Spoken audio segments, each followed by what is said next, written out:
अस्सलाम वालेकुम। अच्छा बेटा, अब हम फ़िज़िक्स का फर्स्ट चैप्टर जो है उसके बारे में कुछ पढ़ेंगे लेक्चर 1 में। एफएससी फ़िज़िक्स पार्ट 1, लेक्चर भी आपका फर्स्ट है और जो चैप्टर है उसका नेम है मेजरमेंट्स का अगर हम देखें तो लफ्ज़ी मतलब होता है पैमाइश करना, किसी भी चीज़ को मापना वगैरह। अब अगर हम इसका डेली लाइफ में यूज़ देखें तो एक एग्जांपल लेते हैं। लाइक आप अपने दोस्त के पास खड़ी हैं, मैं ही आपसे पूछता हूँ कि बेटा आपकी इस दोस्त की हाइट कितनी है, तो आप उसे देख के अपना एक गेस करते हो। तो आप कहते हो सर इसकी ना 5 फीट हाइट है, ठीक है ना। आपने कितना बोला? 5 फीट। अब जब मैं कोई इंस्ट्रूमेंट यूज़ करता हूँ उसकी हाइट के लिए, कोई भी इंस्ट्रूमेंट लाइक पमाइशी फीता यूज़ करता हूँ, तो उस पमाइशी फीते के मुताबिक उसकी हाइट आती है 4.8 फीट, ठीक है। आपने जो हाइट बताई थी वो थी 5 फीट, जो एक्चुअल परफेक्ट हाइट निकली है वो है 4.88। तो इन दोनों में हमारे पास एरर कितना निकला? 0.2 फीट का क्या आ गया? एरर आ गया। एक और एग्जांपल देखते हैं। आप किसी भी शॉप पे जाते हो, उससे कहते हो भाईजान हमें 1 kg दे दें, एप्पल दे दें। लाइक एप्पल लेने हैं आपने, वो गैस से 4-5 एप्पल आपको एक शॉपर में डाल के दे देता है। तो ठीक है, उसने तो दे दिया, लेकिन हम फिर भी सेटिस्फेक्शन नहीं हमें होगी कि क्या ये जो एप्पल हैं ये वाकई ही 1 kg हैं, क्या परफेक्ट हमें क्वांटिटी मिली है, ठीक है। तो अगर आप उसके लिए कोई इंस्ट्रूमेंट यूज़ करते हैं, लाइक बीम बैलेंस यूज़ करते हैं या लीवर बैलेंस यूज़ करते हैं, तो हो सकता है कि आपको उसमें कुछ ना कुछ एरर मिल जाए, क्योंकि जब आप लीवर बैलेंस या बीम बैलेंस यूज़ करेंगे तो उससे आपको एक परफेक्ट वैल्यू मिलेगी 1 kg की, ठीक है। ये सिंपल सी मैंने एग्जांपल दी, इसी से हमें इंपॉर्टेंस का पता चलता है कि हमारी लाइफ में मेजरमेंट्स की क्या इंपॉर्टेंट है या मेजरिंग इंस्ट्रूमेंट्स की क्या इंपॉर्टेंस है या इनकी क्या अहमियत है हमारी डेली लाइफ में। अच्छा, जो आपका फर्स्ट टॉपिक है ना उसका नाम है टॉपिक 1.1, वो है intro to physics. Intro to physics के फिजिक्स का इंट्रोडक्शन क्या है? एनीवेज आपको इन चीज़ों का पता ही है, लेकिन फिर भी पार्ट 1 है तो इसकी बेस से हम चलेंगे। कुछ एक्स्ट्रा चीज़ें भी आप आज पढ़ेंगे इंट्रोडक्शन में भी, ठीक है ना। बेसिकली जो जो फिजिक्स है ये एक ग्रीक लैंग्वेज का वर्ड है, ग्रीक लैंग्वेज, ठीक है ना। ये उसका वर्ड है और इसका लफ्ज़ी मतलब होता है नेचर। मतलब कि हम नेचर की स्टडी को क्या कहते हैं? फिजिक्स कहते हैं। लेकिन ग्रीक लैंग्वेज में इसको हम फिजिक्स नहीं कहते बल्कि फिजिक्स कहते हैं। PHYSIS, इसको फिजिक्स कहते हैं। हम फिजिक्स इसलिए बोलते हैं क्योंकि हम ज़रा ग्रीक के करीब नहीं है, हम अमेरिकन लैंग्वेज के थोड़ी ज़्यादा करीब हैं, इसलिए हम इसको फिजिक्स का नाम देते हैं। क्योंकि अमेरिकन लैंग्वेज में इसको फिजिक्स कहा जाता है तो हम फिजिक्स का इसको नाम देते हैं। अच्छा, ये फिज़िक्स क्या है? इससे पहले मैं एक छोटी सी बात आपको बताता हूँ। जब आपने मैट्रिक के एग्ज़ाम्स दिए मैट्रिक के एग्ज़ाम्स दिए तो आपके जहन में इसके बाद था कि हमने अब क्या करना है, जो हमने एफएससी करनी है। और एफएससी के बाद आपके जहन में ये भी एक चीज़ थी कि एफएससी जो होती है ये एक साइंस होती है, इसमें आर्ट्स नहीं होती। एफएससी क्या है? साइंस। साइंस। और आपको फिर बाद में पता चला जी साइंस में क्या क्या है। साइंस में है एक फ़िज़िक्स भी होगी, एक केमिस्ट्री भी होगी, एक बायो भी होगी। ऐसा ही है। जब इन 3-4 सब्जेक्ट्स का आपको पता है तो छोटा सा इस पॉइंट से क्लू मिलता है जी, ये जो फिज़िक्स है ये ब्रांच है एक आपके साइंस की। फिज़िक्स किसकी ब्रांच है? साइंस की ब्रांच है। अच्छा, जब इंसान इस दुनिया में आया था ना तो उसके जहन में बेशुमार छोटे छोटे ख्यालात थे, बेशुमार क्वेश्चंस थे, उस सवालात थे। ये दुनिया कैसे बनी, ये आसमान कैसे बना, ये ज़मीन क्या वाकई घूमती है, ये ज़मीन कितनी बड़ी है, सूरज चाँद सितारे, ये छोटे छोटे बड़े उसके जहन में ऐसी चीज़ें थी। उसने क्या किया? सोचना शुरू कर दिया, मुशाहदे शुरू कर दिए, अपने इर्द गिर्द के माहौल को उसने देखना शुरू कर दिया, उनके मुशाहदे शुरू किए। मुशाहदे से मुराद उसने सबसे पहले काम क्या किया? मुशाहदा किया या ऑब्जर्वेशन की। जो फर्स्ट काम था उसका क्या था? ऑब्जर्वेशन। ऑब्जर्वेशन शुरू कर दी उसने। जब उसने किसी चीज़ की ऑब्जर्वेशन की तो उसके बाद उसने दूसरा पॉइंट क्या किया, उसमें उस पर एक्सपेरिमेंट्स शुरू कर दिए। लाइक उसने जब दो पत्थरों को पकड़ के ऐसे उसने उनको रब किया, रगड़ा आपस में, तो उससे फ्रिक्शनल फोर्सेस पैदा हुई, उससे बेशुमार चिंगारियाँ वगैरह पैदा हो गई, उससे आग निकलना शुरू होगी। तो उसने एक मुशाहदा, एक सॉरी एक्सपेरिमेंट किया, एक तजर्बा किया कि दो जो पत्थर है उनको रगड़ने से क्या होता है, एक एक्सपेरिमेंट कर दिया। ठीक है, और एक्सपेरिमेंट के बाद उनको थर्ड पॉइंट पे कोई ना कोई रिजल्ट मिला। लाइक अगर दो पत्थरों का एक्सपेरिमेंट किया तो रिजल्ट में हमें आग मिली या शोले मिले, कि थर्ड पॉइंट क्या है, रिजल्ट है।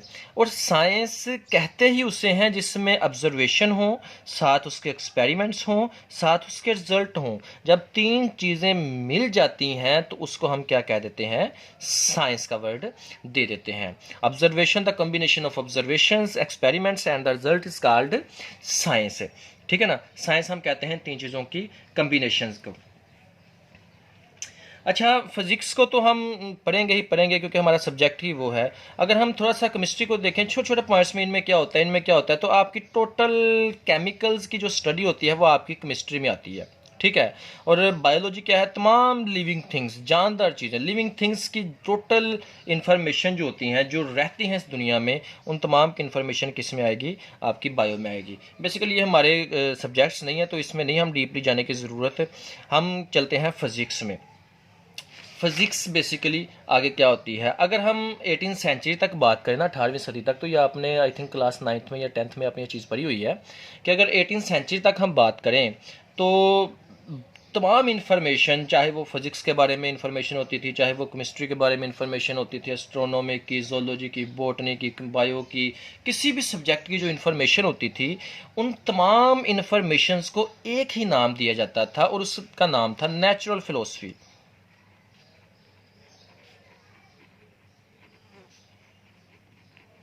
क्योंकि उस वक्त ये सेपरेट नेम नहीं पता थे हमें, तो उन्होंने सबको एक ही नाम दे दिया, नेचुरल। अगर फिजिक्स के बारे में कोई एक्सपेरिमेंट हुआ है, मुशाहदा हुआ है, रिजल्ट निकला, वो भी नेचुरल फिलोसफी में आ रहा है। केमिस्ट्री के बारे में कोई ऑब्जर्वेशन हुई है, एक्सपेरिमेंट्स हुए हैं, कोई रिजल्ट निकला, तो वो भी नेचुरल फिलोसफी में आ रहा है। इसको फर्दर इसने थोड़ा सा आगे चल के अगर थोड़ी सी इम्प्रूवमेंट लोगों में हुई तो उन्होंने फर्दर इसको दो हिस्सों में डिवाइड किया।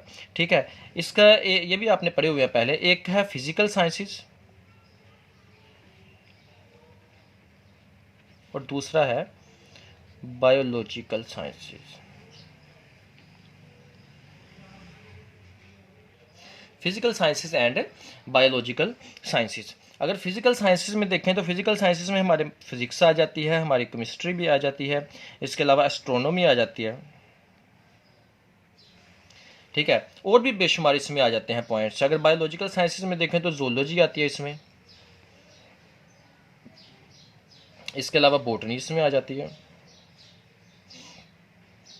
और भी इसमें भी आ जाते हैं पॉइंट्स जोलॉजी बॉटनी के अलावा और भी बेशुमार। ठीक है, ये इसको दो हिस्सों में इन्होंने डिवाइड किया था। अच्छा, अब ना हम थोड़ी सी हिस्ट्री पढ़ते हैं इसकी फ़िज़िक्स की, उसके बाद हम चलेंगे आगे इसकी डेफिनेशन में। डेफिनेशन में आज हम देखेंगे, बेसिकली हम शुरू से पढ़ते आ रहे हैं, the mutual interaction matter and energy is called physics. आपके मादा और एनर्जी के बाहमी मिलाप को हम फिज़िक्स कहते हैं। ये हमने रट्टे लगे हुए हैं, हमने याद किए हुए हैं। आज हम थोड़ा सा इसका एक्सपेरिमेंट करेंगे कि क्या मैटर और जो साथ एनर्जी है, इन दोनों को जब मिलाते हैं, म्यूचुअल इंटरेक्शन होता है, तो वो फिज़िक्स कैसे बन जाती है। ठीक है ना, कैसे फिजिक्स बनती है, ये थोड़ा सा अभी थोड़ी सी मैं हिस्ट्री बताऊंगा। हिस्ट्री के बाद थोड़ा सा वो हम इसके बारे में इंफॉर्मेशन लेंगे। अगर हिस्ट्री की बात करें तो सबसे पहले एक साइंटिस्ट आया था जिसका नाम है अरिस्टोटल। अरिस्टोटल को हम अरस्तु भी कहते हैं। ठीक है ना, अरस्तु ने ज़्यादातर इन्फॉर्मेशन, जो इसकी जितनी भी इन्फॉर्मेशन है ना, वो आजकल तो कम यूज़ होती है, उसको हम वैसे भी पुरानी फिजिक्स का नाम देते हैं, जिसमें इसने सितारों सितारों ज़मीन वगैरह के बारे में थोड़ी थोड़ी इन्फॉर्मेशन हासिल की। ठीक है, इसके बाद जो सेकंड साइंटिस्ट आया उसका नाम है प्लेटो, जिसको हम अफलातून भी कहते हैं। ये वाकई ही अफलातून ही था, क्योंकि इसने तमाम इन्फॉर्मेशन जो अरिस्टोटल की थी, अरिस्टोटल ARIS, अरिस्टोटल की जो तमाम इन्फॉर्मेशन थी, ये सारी की सारी इसने कॉपी करके उसके ऊपर अपना नाम दे के इसको आगे लोगों में फैलाना शुरू कर दिया। ठीक है ना, और इन दोनों की जो टोटल इन्फॉर्मेशन है वो आती है पुरानी फिजिक्स में। ठीक है ना, पुरानी फिज़िक्स में वो इन्फॉर्मेशन आ जाती है। इसके बाद जो थर्ड साइंटिस्ट आया उसका आपको कुछ ना कुछ पता भी है, उसका नाम है गलीलियो।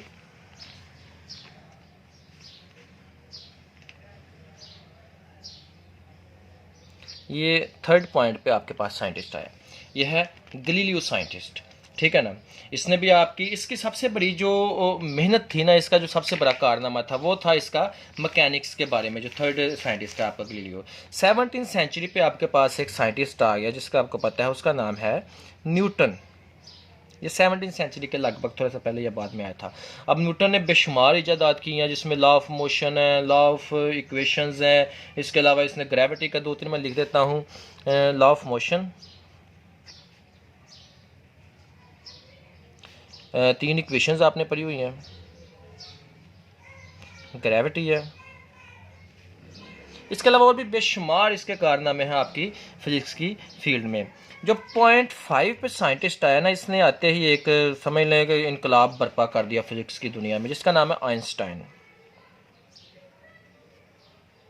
आइंस्टाइन इसने सबसे बड़ी जो ऑब्जर्वेशन की थी वो स्पेस और टाइम के बारे थी।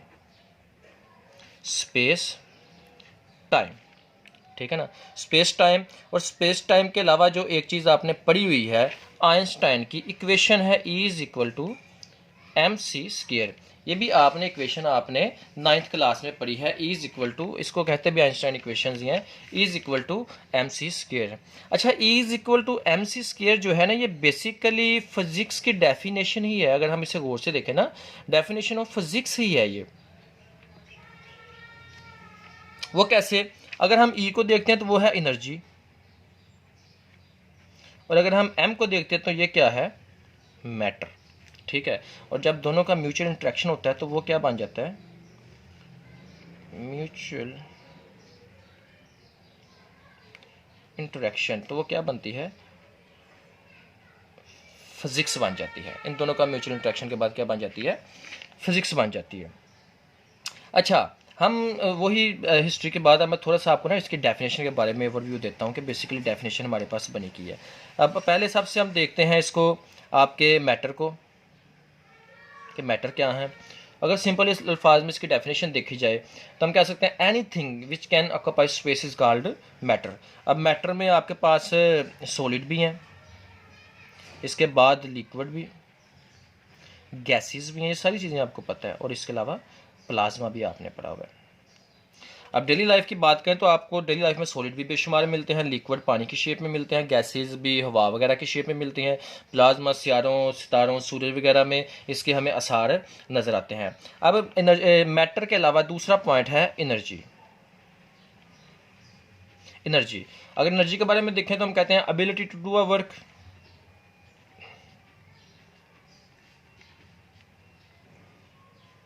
Ability to do a work.